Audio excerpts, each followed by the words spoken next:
Hello everybody, welcome to Tim Collects 2.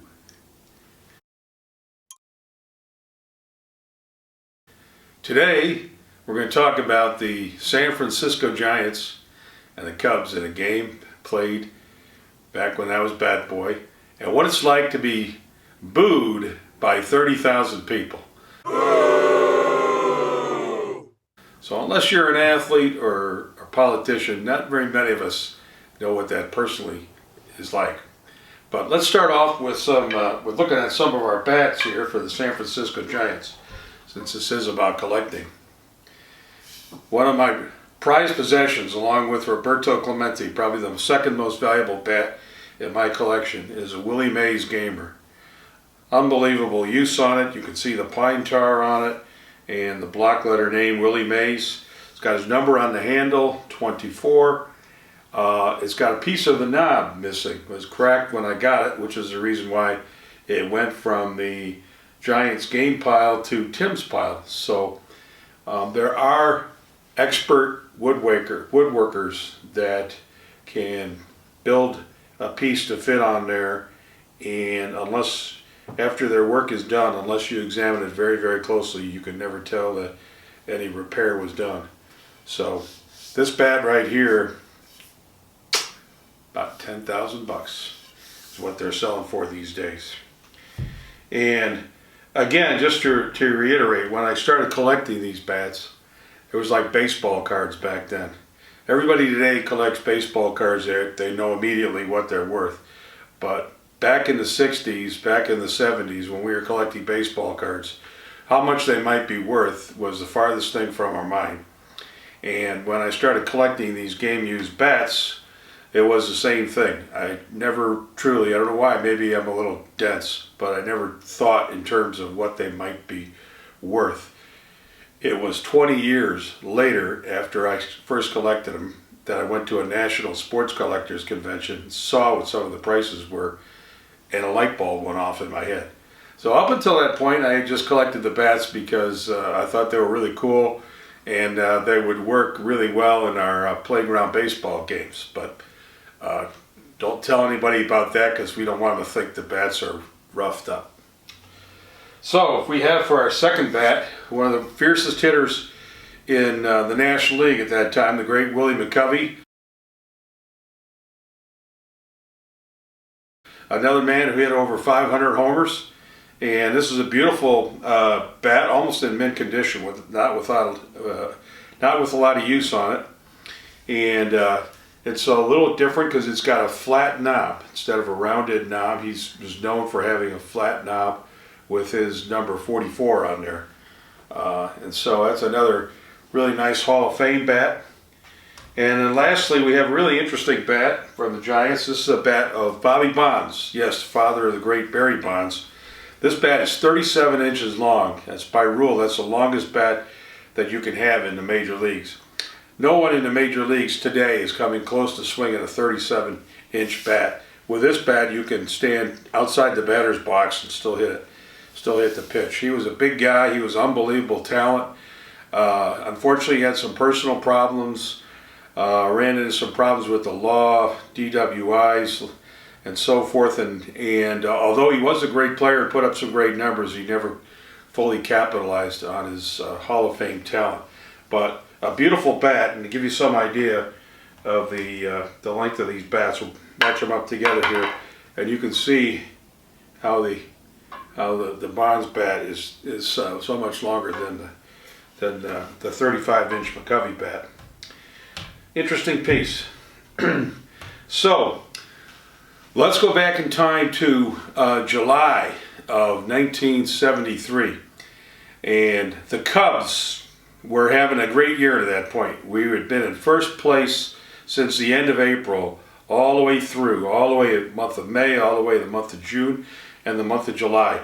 So this was going to be the year for Cub fans. We're going to see the Cubs break through, make the playoffs with that great team with the 4 Hall of Famers, Santo, and Billy Williams, Fergie Jenkins, and Ernie Banks now coaching first base. So things were looking good for the Cubs. The San Francisco Giants come into town on a Friday in July, and every Friday during the season for the Cubs was Ladies' Day. So every lady who wanted to come to the Cub game got in for free, sit in the old grandstand seats. So this day we had a full house. We had 30,000 people there to see the Cubs. And on the mound for the San Francisco Giants was the great Juan Marichal. Baseball fans will remember him. He was easily made the Hall of Fame. He's one of the most feared pitchers of the time. And at this point, he was like 34, 5 years old. He was in his last year with the Giants. But on this particular day, he was pitching a beauty. He had, through 7 innings, he had a one-hitter going, and he was leading the game 5-1. So this is also a day when Wrigley Field, being near the lake, it was a very cool and damp day. It was foggy. And there was like a slight drizzle that fell throughout the whole game, and the grounds were kind of muddy. That'll factor in here in just a second. So Juan comes out to pitch the 8th inning, and Cubs get a single, and Billy Williams follows up with a home run to deep right field, and suddenly it's 5-3, and the fans who had nothing really to cheer for that game are now getting all excited. They're getting into the game. I can't wait for the Cubs to come up to bat in the 9th inning, because, of course, the Cubs are going to win this game, build on their first place lead. So Cubs come to bat in the 9th, and the first batter up, he strikes out. They bring in a pinch hitter, Pat Bork, and Pat Bork hits a home run to deep right field, and suddenly the score is 5-4 Giants. So Charlie Fox, the manager of the Giants, comes out and takes out Juan Marichal, and puts in a rookie named Elias Sosa, who's having a pretty good year. He would finish 3rd in the Rookie of the Year voting that year. So Sosa comes in, and he's immediately having trouble on the mound because it's all kind of muddy, and he can't get good traction. So Rick Monday is up. He gets a single. There's 1 out. Don Kessinger comes up. He gets a single. Suddenly, it's 1st and 2nd. The tying run's on 2nd. The winning run's on 1st with 1 out. And the great Billy Williams is coming up, who had just homered the inning before in the 8th inning. And the fans are going absolutely crazy at this point because they feel this Cub victory coming on. Come from behind victory, walk-off fashion. So the pitcher is out there struggling on the mound with his cleats, which are all full of mud. And the manager of the Giants, Charlie Fox, he calls me over. Hey, kid. He said, "Here." And so I go over there to him, and he says, "Here." He says, "Take this." And he hands me a tongue depressor. And he says, "Go out there and clean the pitcher's shoes." And I'm like, "What?" He's like, "Right in the middle of the game? Are you like nuts? The fans are going crazy." So I literally got like pushed out of the dugout, and I did a beeline. I'd never done anything like this before or since as a bat boy. I just took off, and I ran straight to the pitcher's mound.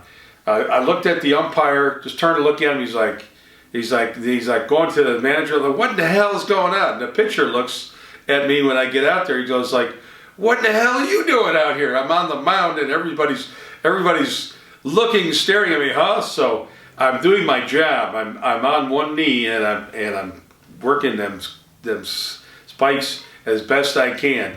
And you talk about nervous. So I did them as fast as I could because I realized nobody wanted this delay to last any longer than possible. So I did them fast, and I shot right back into the dugout. Okay, so Sosa is really struggling with his pitchers, and he gets to a full count on Billy Williams, and he gets a controversial call from the umpire. He gets a called 3rd strike. He doesn't swing the bat, and man, the fans are upset. Fans are booing. So now there's 2 outs, and Jim Hickman comes up, and he goes again to a full count, and he doesn't swing at the pitch, but this time it's a walk, and the bases are loaded, and the fans are absolutely going crazy. Bases loaded, 2 outs, and Jose Cardinal is up. He's the leading hitter for the Cubs in 1973, Jose Cardinal. And after the first pitch, the pitcher is is struggling with his cleats again. He's like stalling for time. He's got mud in his cleats, and